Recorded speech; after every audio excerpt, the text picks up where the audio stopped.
इसलिए वहाँ पर आंदोलन हो रहा है। और सरकारें लगी हुई हैं कि नहीं साहब अभी तो हमें और खनन वगैरह करने दो। उत्तर प्रदेश, बिहार में, राजस्थान में, दिल्ली में, हरियाणा में 55-60 डिग्री में जी लोगे, ये बता दो तुम्हारे एसी काम करने वाले हैं? एक बार को कल्पना ही करके देखो तुम्हारे एसी का क्या होगा 60 डिग्री में।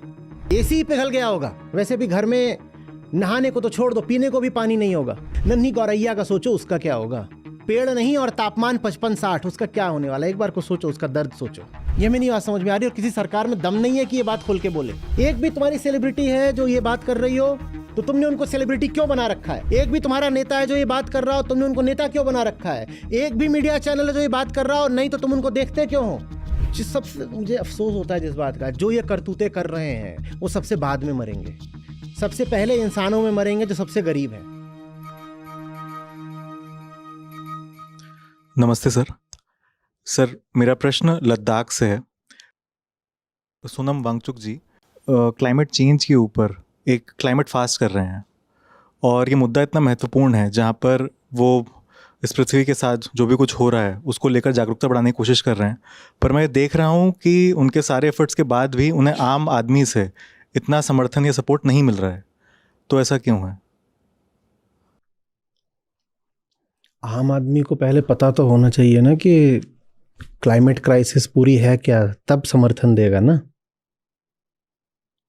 वो जो कर रहे हैं सोनम वांगचुक जी, वो तो एक मुद्दे पर कर रहे हैं। उस मुद्दे से जब इस देश के आम आदमी को कोई रिश्ता ही नहीं है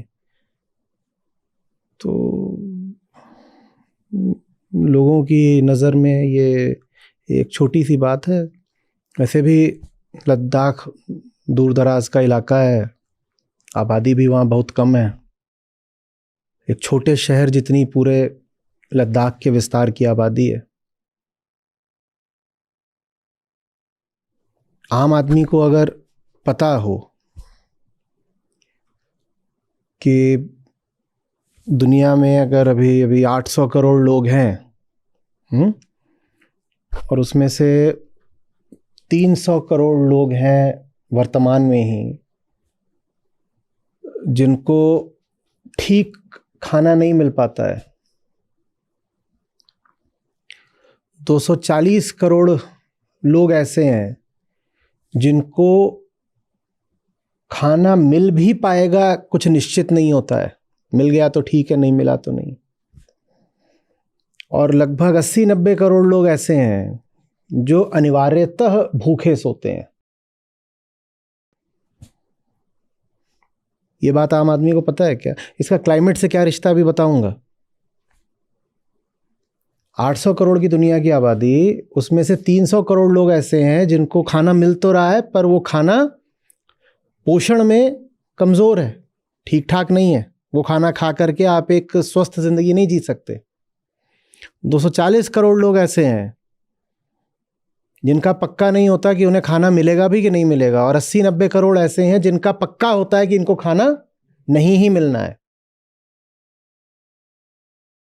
और क्लाइमेट चेंज से जो प्रमुख फसलें हैं सब की सब, गेहूं, चावल, मक्का, ज्वार, बाजरा, ये इनकी ईल्ड में 15 से 25% की कमी आनी है। और ये सारी की सारी कमी जाकर किनके ऊपर टूटेगी? उन्हीं के ऊपर जिनकी परचेजिंग पावर, खरीद पाने की क्षमता सबसे कम है। साधारण डिमांड और सप्लाई का नियम तो जानते हो ना। जब किसी चीज की सप्लाई कम होती है तो उसका प्राइस बढ़ जाता है। जब प्राइस बढ़ेगा तो कौन नहीं खरीद पाएगा? अमीर लोग। जो गरीब है वही नहीं खरीद पाएगा। और जो गरीब है वो वैसा है जो अभी ही खाने को नहीं पा रहा। और जो दुनिया के 80-90 करोड़ लोग हैं ना जो रोज भूखे सोते हैं, इनमें से एक बहुत बड़ा हिस्सा भारत में है। और यही लोग, हमारे भारतीय लोग ही, जो या तो भूखे सो रहे हैं या जिनको खाने की आपूर्ति की भी कोई गारंटी नहीं है, या जिनको खाना मिलता तो है पर ऐसा नहीं होता कि उसमें सब पोषक तत्व हों। इन्हें ही कोई फर्क नहीं पड़ रहा कि क्लाइमेट के साथ क्या होने जा रहा है। अरे होगा, कोई आमरण अनशन कर रहा होगा, हमें क्या लेना देना। तुम्हें ये लेना देना कि तुम भूखे मरने वाले हो क्लाइमेट चेंज से, खेतों में फसलें उगनी बंद होने वाली हैं, और जिनकी वजह से खेतों में फसलें उगनी बंद होंगी उन्हें फर्क नहीं पड़ेगा, उनके पास बहुत पैसा है। अपनी आमदनी का वो खाने पर 1 या 2% खर्च करते हैं, बस उनके पास इतना पैसा है। वो 2% पहले खाने पे खर्च करते थे, अब 3% खर्च कर लेंगे, उन्हें कोई फर्क नहीं पड़ेगा। खाने पर सबसे ज्यादा अपनी आमदनी के अनुपात में व्यय गरीब आदमी करता है। अमीर आदमी अपनी आमदनी का 1 या 2% खाने पे खर्च करेगा, और गरीब आदमी अपनी आमदनी का 60-70% लगाता है खाने पर। जब खाना महंगा हो जाएगा क्योंकि आपूर्ति कम हो जाएगी, तो इन गरीबों का क्या होने वाला है। हम तो वैसे भी इस बात पर बड़ा फख्र अनुभव करते हैं ना कि भारत में इतने करोड़ लोगों, कितने 80 करोड़ है ना, 80 करोड़ लोगों को मुफ्त खाना दिया जाता है। ये वो लोग हैं जिनके पास खाने के पैसे नहीं हैं। हमारी 2/3 आबादी ऐसी है जिसके पास ठीक से खाने के पैसे नहीं हैं, और क्लाइमेट चेंज की गाज सबसे ज्यादा इन पे गिरने वाली है। लेकिन इनको झुंझुना थमा दिया गया है, तमाम तरह के मनोरंजन दे दिए गए हैं, धार्मिक कलाबाजियां दे दी गई हैं, तो इन्हें फर्क ही नहीं पड़ रहा कि भविष्य इनके लिए कितना भयावह है।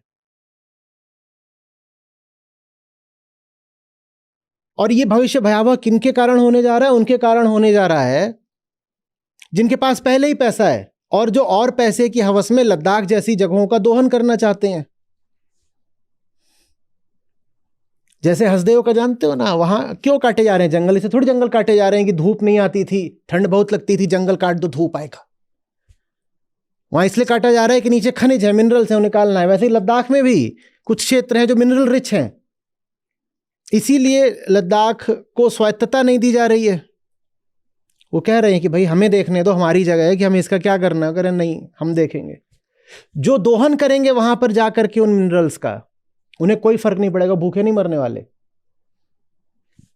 लेकिन जो बेकसूर है, गरीब है, वो भूखा मरने वाला है क्लाइमेट चेंज की वजह से। ये बात हमें नहीं समझ में आ रही है। भाई फसलें एक निश्चित तापमान पर होती हैं, और फसलें एक निश्चित गर्मी पानी के पैटर्न में होती हैं। ये नहीं जानते हो क्या? खड़ी फसल पर पानी पड़ जाए क्या होता है, और जिन दिनों में बीज डलना है और बुआई होनी है उन दिनों में अगर पानी पड़ जाए तो क्या होता है, और पानी ना पड़े तो क्या होता है। ये सब नहीं जानते हो क्या? वो पूरा जब वेदर पैटर्न डिसरप्ट हो जाएगा तो कौन सी फसल होने वाली है। 365 में से 314 दिन एक्सट्रीम वेदर इवेंट्स के थे पिछले साल भारत में। 365 में 314 दिन, माने एक भी दिन ऐसा नहीं था जब देश में कहीं ना कहीं कोई एक्सट्रीम वेदर इवेंट ना हुआ हो। एक्सट्रीम वेदर इवेंट क्या होता है? 2 तरीके का होता है। एक होता है टेम्परेचर का, एक होता है प्रेसिपिटेशन का। टेम्परेचर और रेनफॉल, उसमें आप फिर साथ में साइक्लोन वगैरह भी जोड़ सकते हो। या तो गर्मी बहुत ज्यादा है कहीं ना कहीं, या बारिश बहुत ज्यादा है, बहुत कम हो रही है कहीं ना कहीं, या फिर कहीं पर जबरदस्त अंधड़ तूफान चल रहा है। इसमें फसलें होंगी, पर आम आदमी को ये बात समझ में नहीं आ रही है। आम आदमी मनोरंजन में व्यस्त है। आम आदमी के पास दूसरे मुद्दे हैं, चुनाव आ रहा है, इसमें और तमाम तरीके के टीवी में आ रहे मनोरंजन, वो देखने हैं। ये मैंने खाने की बात करी। अभी ये जब हम भूखे लोगों की बात कर रहे हैं, बड़ा एक रोचक, ट्रेजिक लेकिन रोचक आपके सामने आंकड़ा रख रहा हूं। दुनिया में करीब 50-60 करोड़ बच्चे हैं जो कुपोषित हैं। उन 50-60 करोड़ में 10-20 करोड़ ऐसे हैं, या 8-10 करोड़, जिनको वेस्टेड कहते हैं। कुपोषित है उन्हें स्टंटेड वाले बोल देते हैं, और जो उनसे भी गई गुजरी हाथ में उन्हें बोलते हैं वेस्टेड। और जितने वेस्टेड बच्चे हैं दुनिया में, लगभग उतने ही ओबीज और ओवरवेट बच्चे भी हैं।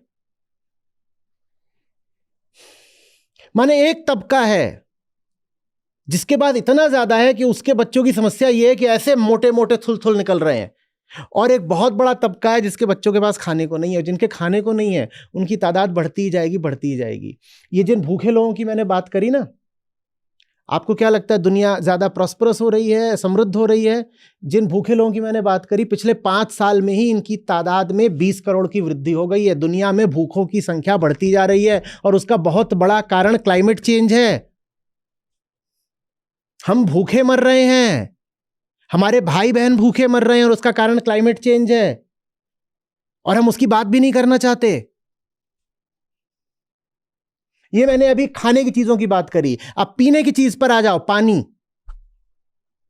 दुनिया के 100 शहर हैं जिनमें एक्सट्रीम वाटर स्केर्सिटी होने वाली हो, जो बेंगलोर में भी देख रहे हो ना, हाँ वो चीज। और उनमें से 30 शहर भारत में हैं, और भारत के 30 शहरों में बेंगलोर का नंबर तो टॉप 10 में आता भी नहीं है, या शायद 10वें नंबर पर होगा, देख के बोलना। और हमें होश नहीं है। हम सिर्फ भूखे ही नहीं, प्यासे मरने वाले हैं। और अगर इस बात के लिए कहीं कोई आंदोलन हो रहा है तो हमारे कान पे जूं नहीं रेंग रही है। ठीक बोल रहा हूं? इस लिस्ट में 10वें नंबर पे है, पर इसके अलावा भारत के 30 शहर हैं इसमें। हाँ, मैं इनके नाम लूँ अभी यहाँ पे? हाँ, हाँ। जी, कम से कम जो पहले 5 है उनके तो लो। जी। जयपुर, इंदौर, थाने, वडोदरा, श्रीनगर, और इसके अलावा फिर बाकी अन्य राज्यों से भी अलग अलग शहर हैं। हम भूखे और प्यासे दोनों मरने वाले हैं। बस ये है कि जिनके पास पैसा है वो कहेंगे चलो पानी की बोतल 1000 रुपए की भी आ रही है तो ले लेते हैं। गरीब क्या करेगा? और भारत देश तो अभी भी गरीबों का ही है। फिर याद करिए कि 80 करोड़ लोगों को मुफ्त खाना दिया जा रहा है, माने सब गरीब हैं। इनका होने क्या वाला है? हमें कुछ नहीं समझ में आ रहा हमारा क्या होने वाला है। हमें तरह तरह के नशे दे दिए गए हैं और उनमें धुतते हैं हम।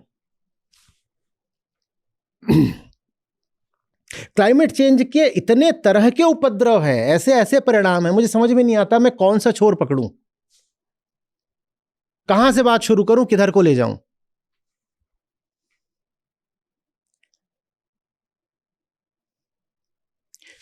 सूखने से पहले बाढ़ आएगी, क्योंकि जब ग्लेशियर पिघलेगा तो पहले पहल क्या आती है? तो पहले तो बाढ़ आएगी। पहले बाढ़ आएगी, फिर एकदम पूरा सूखा पड़ जाना है। जिस लद्दाख की वहां पर बात हो रही है भाई, वो हिमालय का हिस्सा है। जब ग्लेशियर पिघलेगा तो पहले पहल क्या होगा? भारत की 150 करोड़ की आबादी में से आधी से ज्यादा जो हिमालयन रिवर्स हैं उन पर आश्रित है, पूरा उत्तर भारत। और ज्यादातर उत्तर भारत की नदियां हिमालय से ही अपना पानी पाती हैं। जब इतनी तेजी से ग्लेशियर पिघलेगा तो बाढ़ आएगी, और उसके बाद कुछ नहीं। अपनी नदियां देखने को तरस जाओगे, नदियां नहीं है। और ये बहुत आगे की हम बात नहीं कर रहे हैं, ये बात हम अभी की कर रहे हैं। ये सब कुछ अगले कुछ सालों में, कुछ दशकों में होने जा रहा है। लद्दाख में ग्लेशियर्स के पिघलने के कारण जो वहां के की झीलें हैं और तालाब हैं वो खतरनाक स्तर तक भर गए हैं। जब उतना भर जाते हैं तो फटते हैं, और जब फटते हैं तो निचले इलाकों में बाढ़ आती है। वैसे ही कुछ हुआ था कुछ साल पहले, कितने साल पहले आप देख लीजिएगा, कि वहां पर एक भारी झील भर गई थी। तो इन्होंने, सोनम वांगचुक ने कहा कि एक दूसरे तरीके से इसमें साइफनिंग कर देते हैं पानी की। सरकार मानी नहीं। सरकार ने उसमें ब्लास्ट कर दिया, नीचे खूब तबाही आई, फसलें उड़ गईं, पुल उड़ गए, जान माल हर तरह की तबाही हुई। फिर बाद में सिक्किम में वैसी स्थिति आई तो इनको बुलाया गया, उनको कहा गया कि आप जिस साइफनिंग की बात कर रहे हो कर दीजिए ताकि जल स्तर थोड़ा कम हो जाए तो बच जाएं हम। बात समझो, आप नहीं समझ सकते कि कितनी बर्फ जमा है ये हिमनदों में। इन्हें हिमनद बोलते हैं, कि एक नदी में कुल जितना पानी हो सकता है उतना पानी एक ग्लेशियर में है,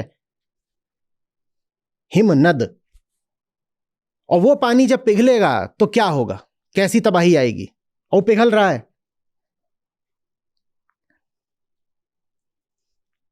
और उसके पिघलने से, मैं आपसे पहले भी बता चुका हूं कि एक बहुत गंदा फीडबैक साइकिल शुरू होता है। बर्फ का रंग सफेद होता है। बर्फ पर जब धूप पड़ती है तो बर्फ उसको वापस रिफ्लेक्ट कर देती है। लेकिन जैसे जैसे बर्फ पिघलती जाती है, और बहुत तेजी से पिघल चुकी है, पिघल रही नहीं है, पिघल चुकी है, वैसे वैसे बर्फ के नीचे की जो मिट्टी और चट्टानें हैं वो एक्सपोज होते जाते हैं और वो सूरज की रोशनी को सोखते हैं।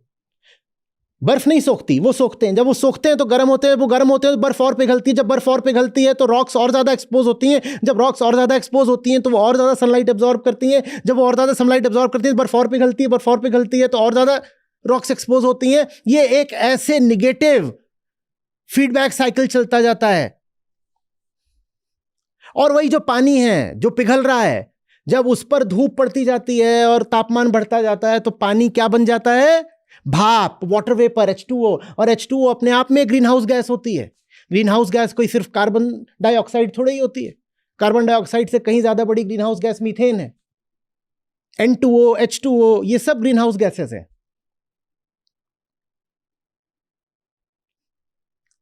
ओशंस हमारे कार्बन सिंक्स हुआ करते थे, वो अब कार्बन सिंक्स की जगह कार्बन एमिटर्स बन गए हैं, क्योंकि पानी कार्बन डाइऑक्साइड को सोखता है।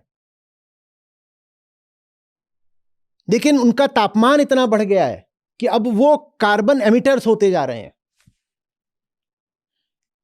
Acidification of oceans.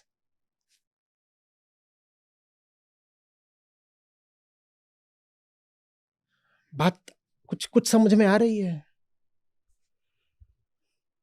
पानी का जल स्तर, अब ये जो पिघलेगा पानी, जो ये बड़े बड़े ग्लेशियर है, ग्लेशियर सिर्फ लद्दाख में नहीं है, हम आर्कटिक की, अंटार्कटिक की भी तो बात करेंगे। वहां से जो पिघलता है पानी, वो जाता है समुद्रों में, और उससे समुद्रों का जल स्तर क्या हो रहा है? बढ़ता जा रहा है, बढ़ता जा रहा है, बढ़ता जा रहा है। आपको क्या लग रहा है हमारे बंबई जैसे शहर बचने वाले हैं क्या? जितने हमारे तटीय शहर हैं, चेन्नई, मुंबई, इन सब की जनसंख्याएं बहुत बहुत खतरे में आ चुकी हैं, और वो खतरा कहीं से टल नहीं रहा है। 2015 में पेरिस में बड़ा समझौता हुआ था, और 2015 के बाद से ग्रीन हाउस गैसेस का उत्सर्जन घटने की जगह और बढ़ गया है।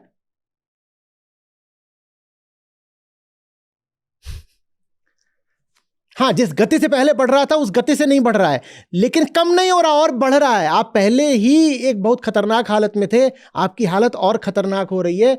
और इसको जो वैज्ञानिक हैं, क्लाइमेट साइंटिस्ट्स हैं, वो कह रहे हैं we are accelerating towards our doom. We are not just moving towards our destruction, we are accelerating towards our destruction. जो क्लाइमेट गोल्स हमने अपने लिए निर्धारित करे थे, क्लाइमेट गोल ये है कि भाई हमें रोकना है 1.5 डिग्री पर, जो एवरेज राइज इन टेम्परेचर है उसको 1.5 डिग्री पर अगर रोकना है, तो आज आप जितना एमिशन करते हो कार्बन डाइऑक्साइड का, इससे लगभग 42% कम, माने आधा करना पड़ेगा इसको 2030 तक। आपको लग रहा है कोई भी सरकार दुनिया भर में गंभीर है ये करने में? 1.5 डिग्री छोड़ दो, अगर 2 डिग्री पर भी रोकना है तो आपको 28% कम करना पड़ेगा। कम छोड़ दो तो बढ़ रहा है, माइनस में जाने की जगह तो और प्लस में जा रहा है। लेकिन आम आदमी को इससे फर्क नहीं पड़ता। आम आदमी के पास झुंझुने हैं और न जाने कहां पर मगन है, कौन से उसके पास मुद्दे हैं। देखो ना टीवी में, सोशल मीडिया में कौन से मुद्दे चल रहे हैं। उनसे क्लाइमेट चेंज की बात करो तो कहते हैं हाँ, होक्स है, होक्स।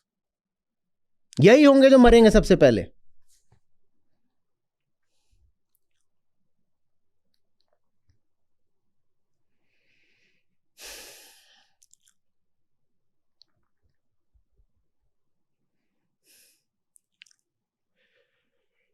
पिछले 40 सालों में हम अपनी आधी से ज्यादा वाइल्ड लाइफ खत्म कर चुके हैं। क्यों?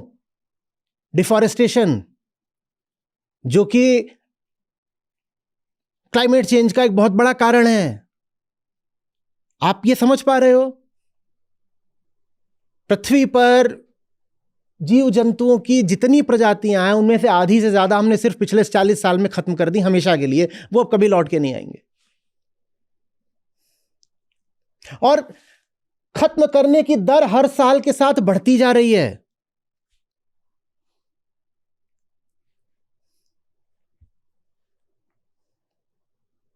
क्योंकि हमें अपनी आबादी बढ़ानी है। आम आदमी तो इसमें लगा हुआ है ना, मैं, मेरा घोंसला, घोंसले में मैं, मेरी चिड़ैया और हमारे अंडे।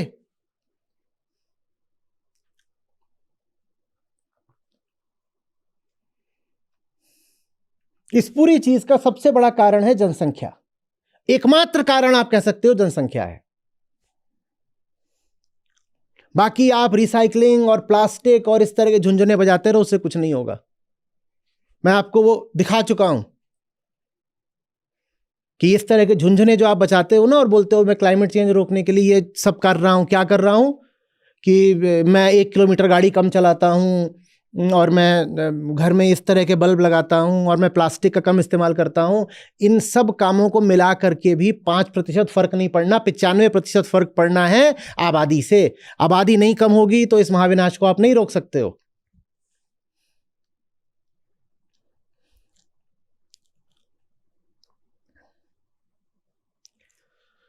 ये जो पूरा हिमालय का क्षेत्र है, दुनिया भर के वैज्ञानिक कह रहे हैं ये एक इकोलॉजिकल डिजास्टर बन चुका है।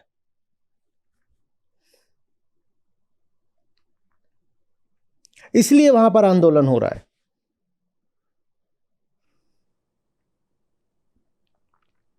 और सरकारें लगी हुई हैं कि नहीं साहब अभी तो हमें और खनन वगैरह करने दो। जब आप खनन करते हो उससे कार्बन निकलेगा ना। आप कुछ कर रहे हो, कोई भी एक्टिविटी कर रहे हो आप, चाहे आप वो टूरिज्म एक्टिविटी कर रहे हो, कुछ भी कर रहे हो, तो उससे सूट निकलता है। क्या निकलता है? सूट। वो छोटे छोटे महीन टुकड़े होते हैं कार्बन के, जैसे आपके व्हीकल के एग्जॉस्ट से निकलते हैं। वो जब बर्फ पे पड़ेगा तो बताओ क्या होगा? वो जो सूट है, अरे जला हुआ ईंधन, धुआं, वो जब बर्फ पे पड़ेगा धुआं तो क्या होगा? बर्फ कैसी हो जाएगी? बर्फ काली होते ही क्या करेगी? हीट एब्जॉर्ब करेगी। हीट एब्जॉर्ब करते ही वो पूरी पिघल जानी है। ये हो रहा है लद्दाख में। लद्दाख का बहुत फ्रेजाइल, बहुत कह लो कमजोर एक और अब नाजुक इकोसिस्टम है। वो नहीं बर्दाश्त कर रहा है ये जो चल रहा है। हम महाविनाश की कगार पर खड़े हुए हैं, लोगों को होश नहीं आ रहा। लोग किस में मगन हैं कि हमें तो जीडीपी चाहिए, जीडीपी, क्योंकि विकास माने जीडीपी होता है। इस साल में ही, अब भविष्य की नहीं वर्तमान की बात, इस साल में ही भारत के जीडीपी को 10% की चोट पड़ी है मात्र क्लाइमेट चेंज के कारण। और आगामी वर्षों और दशकों में ये चोट 30 से 40% की हो जानी है। अब गिन लो कि कितने ट्रिलियन डॉलर का नुकसान हो गया। इससे जो आपकी व्यवस्था पे, शरीर पे और सेहत पे असर पड़ना है, मैं क्या बताऊं। 2 डिग्री औसत बढ़ोतरी की बात हो रही है तापमान की, 2 डिग्री औसत। और वो औसत बढ़ोतरी माने ये नहीं होगा कि दिन में और रात में सब में 2 डिग्री बढ़ जाना है। वो जो ज्यादातर तापमान बढ़ेगा वो दिन में बढ़ेगा, रात में लगभग उतना ही रहना है, थोड़ा सा बढ़ेगा। इसका मतलब दिन में बढ़ेगा 4 डिग्री, और जिस दिन एक्सट्रीम वेदर इवेंट होगा उस दिन बढ़ेगा 8 डिग्री। उत्तर प्रदेश, बिहार में, राजस्थान में, दिल्ली में, हरियाणा में 55-60 डिग्री में जी लोगे। ये बता दो तुम्हारे एसी काम करने वाले हैं? एक बार को कल्पना ही करके देखो तुम्हारे एसी का क्या होगा 60 डिग्री में। एसी पिघल गया होगा। ये जो स्प्लिट एसी होते हैं उनकी जो यूनिट ऊपर रखी होती है, ऊपर जाके देखोगे तो उसमें से धुआं निकल रहा होगा, वो तार वार सब पिघले पड़े होंगे और ऊपर जा ही नहीं पाओगे। दोपहर में 12-1 बजे देखने भी नहीं जा पाओगे ऊपर की एसी काम क्यों नहीं कर रहा है। ऊपर जा रहे होगे, सीढ़ियों पे लड़खड़ा के गिर जाओगे। वैसे भी घर में नहाने को तो छोड़ दो, पीने को भी पानी नहीं होगा।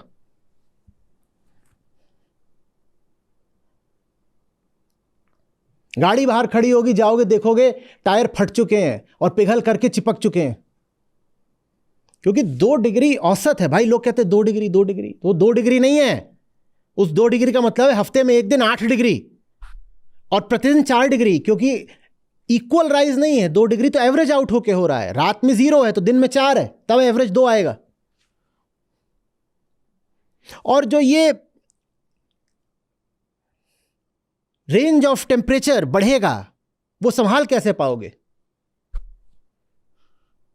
अभी आपके शरीर की व्यवस्था एक तरह के तापमान से संतुलन बना चुकी है। वो सब जब बदल जाएगा तो कैसे जी लोगे? कितनी नई तरीके की बीमारी आएंगी, कभी सोचा है? कोविड जैसी हजारों बीमारियां उछल करके आने वाली हैं, क्योंकि वो सब वायरस बर्फ के नीचे हजारों लाखों करोड़ों साल से दबे पड़े हैं, डॉर्मेंट हैं। जब वो बर्फ पिघलेगी तो वो सारे वायरस बाहर आ जाने हैं। वायरस ऐसी चीज नहीं होती जिसकी कोई उम्र होती है। वायरस लगभग एक केमिकल की तरह होता है। केमिकल कोई उम्र होती है क्या? वायरस को लिविंग नॉन लिविंग दोनों माना जाता है क्योंकि वो केमिकल की तरह होता है। वो करोड़ों सालों तक बर्फ के नीचे पड़ा रह सकता है और जैसे ही बर्फ पिघलेगी वो बाहर आ जाएगा। जैसे कोरोना वायरस बाहर आ गया था उन गुफाओं से, उन चमगादड़ों से। एक कोरोना वायरस ने पूरी दुनिया हिला दी। ऐसे लाखों वायरस हैं जो बाहर आने को तैयार बैठे हुए हैं, लेकिन आम आदमी को कोई फर्क नहीं पड़ रहा है।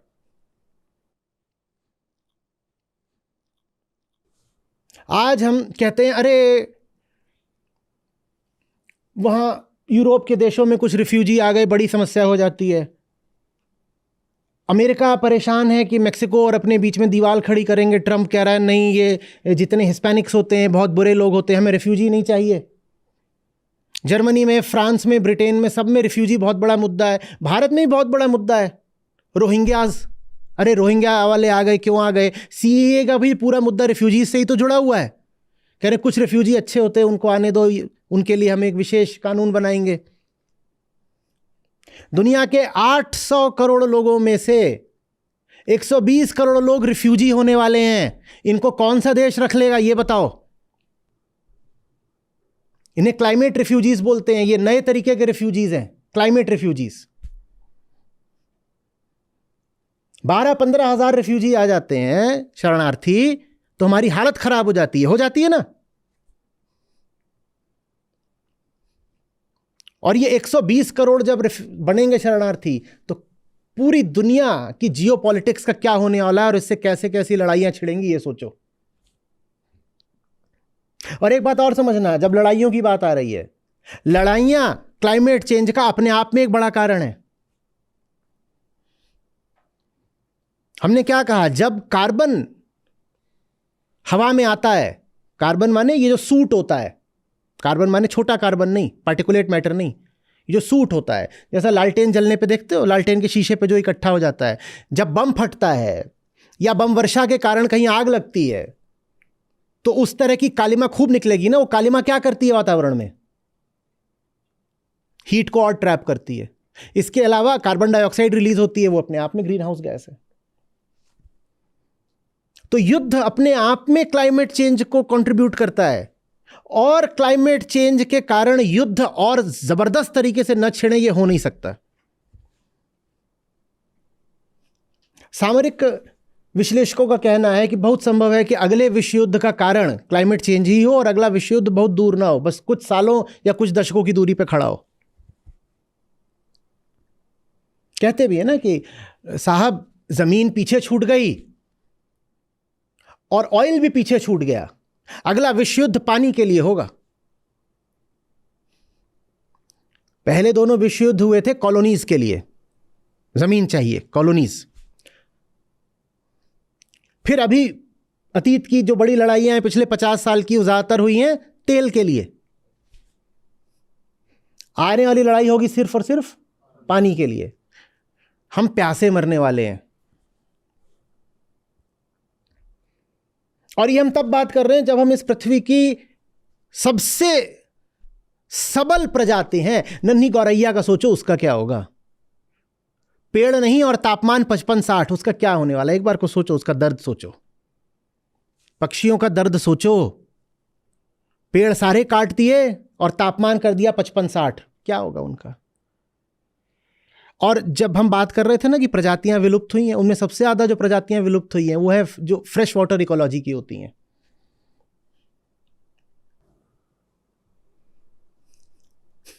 अपने बच्चों को हम कौन सी दुनिया दे रहे हैं? ये वो हमें कोसेंगे कि हमें क्यों पैदा किया, भुन भुन के मरने के लिए, रोस्टेड टू डेथ। इसके बहुत और आयाम हैं, मैं सबके सब तो अभी एकदम स्मृति से आपको बता नहीं सकता हूं, पर मानव गतिविधि का कोई क्षेत्र ऐसा नहीं है जो क्लाइमेट चेंज की भयानक चोट न झेलने वाला हो।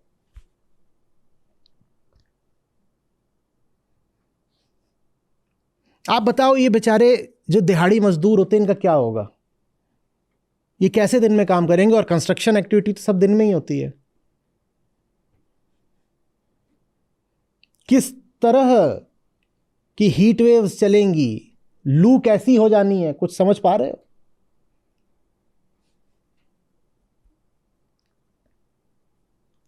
और समझिएगा, हमारी ये जो पूरी शारीरिक व्यवस्था होती है ना, जैसे आप भारतीय हो तो हमारे जीन्स बने हुए हैं एक खास तरीके की टेम्परेचर रेंज में रहने के लिए। जब आप उस टेम्परेचर रेंज में नहीं रहते तो फिर आपको अतिरिक्त इंतज़ाम करने पड़ते हैं। आपको एसी चलाना पड़ता है, या आप किसी ठंडे देश चले गए, भारतीय कनाडा चला गया, तो वो अपना ज़्यादा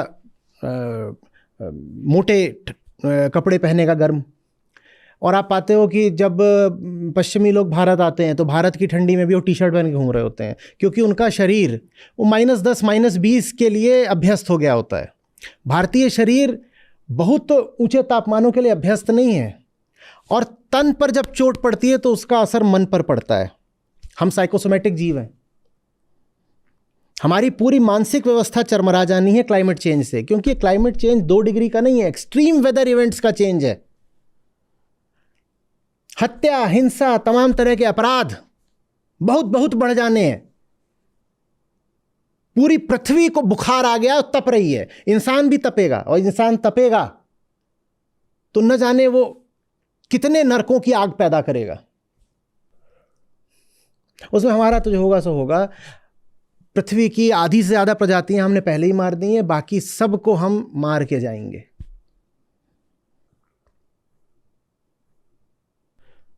कोई मुद्दा है जो मुझसे छूट रहा है प्रमुख? सर, ये एक रिपोर्ट मैं पढ़ रहा था, तो उसमें हिमालय के ऊपर कुछ बात कही थी इन्होंने। तो ये Centre for Science and Environment की State of Indian Environment Report आई थी 2024 की। तो वो बता रहे थे कि 44% जो क्लाइमेट रिलेटेड इंसिडेंट्स होते हैं इंडिया में, वो हिमालयन रीजन में ही होते हैं। इसलिए लद्दाख में ये आंदोलन हो रहा है। क्लाइमेट रिलेटेड जो डिजास्टर्स होती हैं और एक्सट्रीम इवेंट्स होते हैं, वो लगभग आधे हिमालय के ही क्षेत्रों में होते हैं। और हिमालय हमारे लिए बहुत मजबूत और बड़ी चीज़ है। उसको हम कहते हैं कि उत्तरी दिशा का हमारा प्रहरी। लेकिन आप अगर जियोलॉजिस्ट से पूछेंगे तो कहेंगे हिमालय बहुत कमज़ोर पहाड़ हैं। उन्हें बोलते हैं young fold mountains, young fold mountains. इसीलिए आप पाते हो कि उनमें भूस्खलन इतना ज़्यादा होता है, क्योंकि अभी वो कच्चे पहाड़ हैं। हिमालय अभी भी कुछ सेंटीमीटर प्रतिवर्ष उठ रहे हैं, अभी वो बन रहे हैं, अभी वो बच्चे हैं, यंग हैं, यंग फोल्ड माउंटेन्स बोलते हैं उनको। उनका निर्माण अभी भी हो रहा है, वो बहुत पुराने नहीं हैं। अरावली के पर्वत ले लो, बहुत पुराने हैं, उनमें कुछ नहीं धंसता। या कि आप विंध्याचल चले जाओ, भी पुराना। लेकिन हिमालय नया है। और हिमालय आप जानते हो ना कैसे बना है, कि एक भूखंड आ करके जो पुराना एशिया था उससे टकरा रहा है, और जब दो ऐसे टकराते हैं तो बीच में ऐसे हो जाएगा ना, ये ऐसे था, ये आया आया ऐसे, तो ये हिमालय है। ये ऐसे आया, बहता बहता बहता बहता इसे टकरा गया, हिमालय है। हिमालय अभी बहुत कच्चा है। उस हिमालय का क्या होगा क्लाइमेट चेंज के साथ, आप सोच लो। और आप जा करके देखो तो हिमालय में किस तरीके से पेड़ काटे गए हैं और वन संपदा बर्बाद करी गई है, और जहां से वहां जो कुछ भी लूटा जा सकता है लूटा गया है। हम यहां बैठे हुए हैं मैदानों पर, हमें उतना अंतर नहीं पड़ता है, पर जो लोग वहां के वासी हैं वो तो बिलख रहे हैं ना। जोशीमठ याद है? और कुछ? सर, साथ में जो आईपीसीसी की रिपोर्ट है वो पहले ये बता रही है कि जिस तरह से कार्बन उत्सर्जन बढ़ रहा है, हम लोग 3 डिग्री तक के टेम्परेचर राइज की तरफ बढ़ रहे हैं। तो यहाँ पर ये बता रहे हैं कि यदि इतना टेम्परेचर राइज हुआ तो 90% हिमालयन रीजन में साल भर तक चलने वाले सूखा पड़ सकता है। और हिमालय क्या होता है जानते हो ना? हिमालय वो दीवार है जिससे टकरा करके मॉनसूनी हवाएं बारिश बनती हैं। इसीलिए सबसे ज़्यादा बारिश उत्तर भारत में कहाँ होती है? पर्वतों में, क्योंकि हिमालय ही वो दीवार है। आपकी बंगाल की तरफ से मॉनसून की हवाएं आती हैं और वो हिमालय की दीवार से टकराती हैं तो बारिश होती है पूरे उत्तर भारत में। फिर उस दीवार पर ही सूखा पड़ने वाला है, तो बाकी भारत का क्या होगा सोचो, उत्तर प्रदेश का क्या होगा, बिहार का क्या होगा, हरियाणा का क्या होगा, राजस्थान में वैसे ही नहीं कुछ होता, पंजाब का क्या होगा सोच लो। हिमालय पर सूखा, अकल्पनीय बात, वो होने जा रहा है। और है कुछ? सर अगर 3 डिग्री तक टेम्परेचर बढ़ेगा एवरेज टेम्परेचर, तो एक चीज़ है जिसकी हम बात नहीं करते वो मैंने पॉलिनेशन। पढ़ा है और बहुत रिलायबल सोर्सेज से पढ़ा है कि ये 3 डिग्री का भी जो अंदेशा है जी ये भी पार होने वाला है। जी जी लोग 5 डिग्री तक की बात कर रहे जी। हैं। मतलब ये भी एक मतलब कंजर्वेटिव सिनेरियो है, हाँ, जो एक्सट्रीम सिनेरियोज में 5 डिग्री तक जा सकते 5 हैं। डिग्री तक जा सकता है। जी। मतलब यहाँ पर जो उन्होंने स्टडी में बताया वो ये कि यदि 3-4 डिग्री तक पहुंचेगा टेम्परेचर, जो पॉलिनेशन होता है वो रिड्यूस बाय हाफ, मतलब आधा हो जाएगा। ये जो फूलों का पॉलिनेशन है, आप जानते हो ना, इन सब के पास एसी नहीं होते, पेड़ पौधों के पास उनका पॉलिनेशन ही खत्म हो जाना है बहुत वजहों से। पॉलन ग्रेन्स कम प्रोड्यूस होंगे और जो एजेंट है पॉलिनेशन का, जब वही नहीं बचेगा तो पॉलिनेशन कहां से होगा? पॉलिनेशन के लिए क्या चाहिए होता है? कोई कीड़ा, कोई भौरा। जब वही नहीं बचा है तो पॉलिनेशन कहां से होगा? पॉलिनेशन नहीं होगा तो तुरंत प्रजाति समाप्त। लेकिन हमारे पास बहुत सारे मनोरंजक झुंझुने हैं, हम टीवी में मुंह डाले हुए हैं, हम सोशल मीडिया में मुंह डाले हुए हैं, और जो मुद्दा ऐसा है कि महाविनाश कि इतिहास में कभी ऐसी नहीं चीज हुई, उससे हम बेखबर हैं, बिल्कुल सो रहे हैं। अगर कुछ मुट्ठी भर इंसान बच गए तो वो हमारी पीढ़ी से पूछेंगे कि तुम कितने बेवकूफ लोग थे यार, तुम राजनीति में घुसे हुए थे, तुम तूतू मैमे में घुसे हुए थे, तुम ये समुदाय उस समुदाय में घुसे हुए थे, तुम खेल कॉमेडी मनोरंजन इसमें घुसे हुए थे, तुम इसमें घुसे हुए थे कि अभी और किस तरीके से हम बड़ी बड़ी इमारतें बनाएं। जब प्रलय आ रही थी तुम ये सब मूर्खताएं कर रहे थे। हमने बहुत सारे आयामों में बात करी कि यहां इतना नुकसान है, यहां कितना नुकसान है, यहां कितना नुकसान है, यहां कितना नुकसान है, यहां कितना नुकसान है। जो कन्फ्लिक्ट थ्योरी होती है स्ट्रेटजी में, वो मालूम है क्या बोलती है? वो बोलती है ये सब आप अलग अलग देख रहे हो, लेकिन जब ये सब एक साथ होते हैं तो ये मल्टीप्लाई कर जाते हैं। आपने एक जगह देखा कि 10% नुकसान है, आपने दूसरी जगह भी देखा 10% नुकसान है, आपने अपने आप को क्या समझा लिया कि साहब इन दोनों में तो 10% नुकसान है।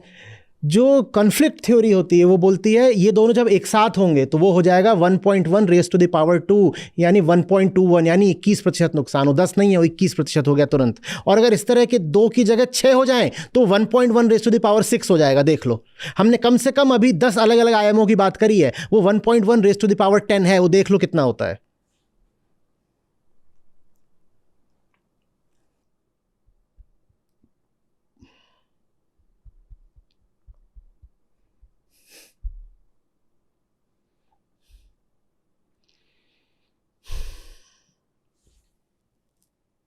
किसी में दम नहीं है कि खुल के बोल सके कि इस पूरी चीज का एक कारण है जनसंख्या।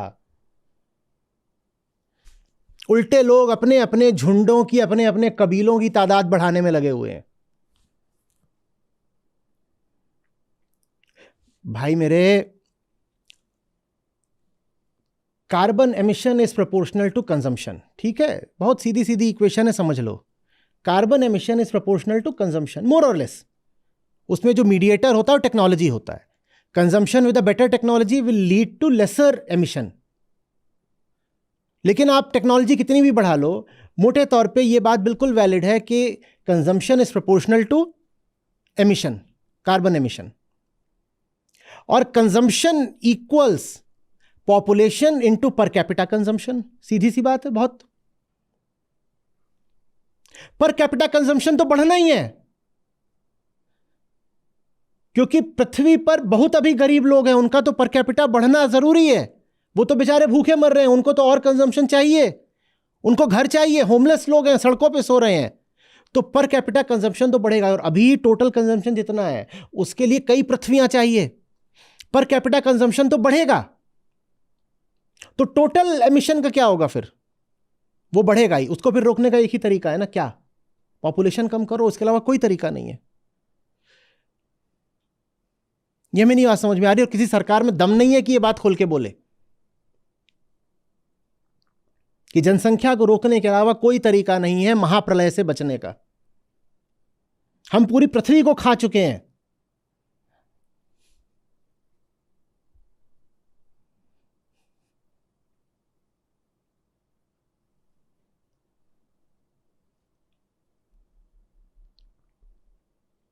और है कुछ? सर आप जो भी बात कर रहे हैं उससे जुड़ा एक तथ्य है। एक दिन कहलाता है अर्थ ओवरशूट डे, कि पूरे साल का एक वो दिन जब तक आते आते हम पृथ्वी की उस साल की जितनी रिसोर्सेज थी वो सब हम खत्म कर चुके होते हैं। तो उसमें कहा जाता है कि अभी पृथ्वी का जो कंजम्पशन है हम इंसानों सितंबर का, अक्टूबर में आ जाता है। जी वो अगस्त में आ जाता है। अगस्त में ही और वो और पहले बढ़ता और पहले बढ़ता ही होता जा रहा है। मतलब समझ हर रहे साल। हो, साल भर का बजट दे रखा है पृथ्वी ने कि साहब इतना दिया 31 दिसंबर तक खाना, जितना 31 दिसंबर तक खाना है इंसान उसको अगस्त में ही खा के खत्म कर देता है। तो अगस्त के बाद क्या कर रहे हो? अगस्त से दिसंबर तक ओवर ड्रॉ कर रहे हो, जो तुम्हें लेना नहीं चाहिए, जो तुम्हारा जायज हक अधिकार नहीं है, तुम उतना ले रहे हो। किससे ले रहे हो जानते हो? पशु पक्षियों से, पौधों से, पर्यावरण से, पृथ्वी को ही खा रहे हो। और ये ऐसा नहीं कि खा के निवृत्त हो जाओगे, वो कर्जे की तरह चढ़ता जाता है ऊपर। अधिक खाया है तो कर्ज की तरह चढ़ जाता है ना, और वो कर्जा हर साल कंपाउंडेड इंटरेस्ट की तरह, चक्रवृद्धि ब्याज की तरह बढ़ रहा है। पर हमें इसमें ज्यादा रुचि है कि अगली कौन सी मनोरंजक और उत्तेजक मूवी आ रही है और उसमें कौन सी कोमलांगिनी ने आइटम नंबर बताया है, और कौन सी सेलिब्रिटी ने कितने बच्चे पैदा कर दिए, और कौन सी सेलिब्रिटी ने नया प्राइवेट जेट खरीदा है जिसमें वो कार्बन एमिट करते हुए कौन सी जगह पे जा करके अपना फोटो शूट कर रही है। हमें इसमें ज्यादा रुचि है जानने में।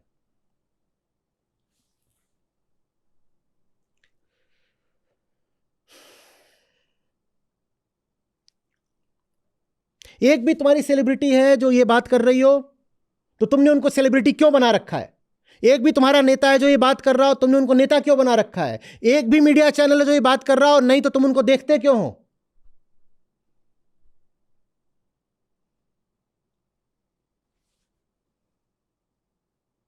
ये सब तो पाइट पाइपर्स हैं। पाइट पाइपर और फैमिली की कहानी पता है ना?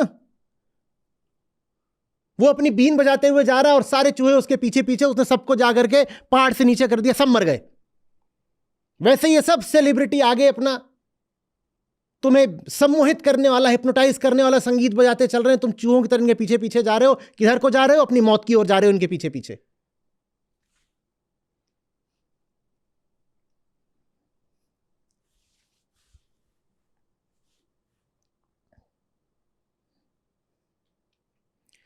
जिस सबसे मुझे अफसोस होता है जिस बात का, जो ये करतूते कर रहे हैं वो सबसे बाद में मरेंगे।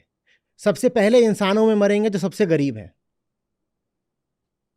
इसमें सबसे पहले और सबसे ज्यादा गरीबों पर कहर टूटेगा, और टूट रहा है।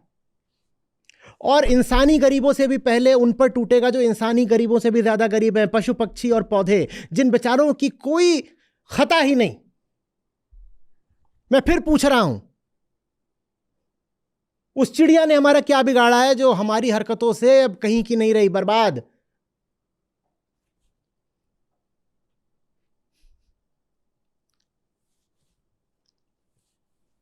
पर हमारे पास हमारी कामनाएं हैं, हमारे अरमान हैं जो हमें पूरे करने हैं। किसी भी हालत में मुझे तो अपने अरमान पूरे करने हैं। पूरा का पूरा ग्रह भेंट चढ़ गया हमारे अरमानों की, और ये अरमान ऐसी चीज है ना, ये सब कुछ खा लें तो भी पूरे नहीं होते।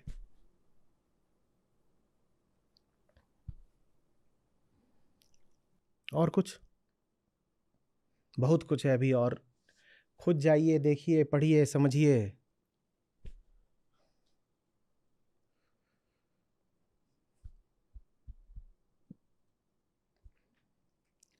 अगर इतिहास लिखने के लिए कोई बचा रहा ना, तो इतिहास जवाब मांगेगा। क्या जवाब दोगे?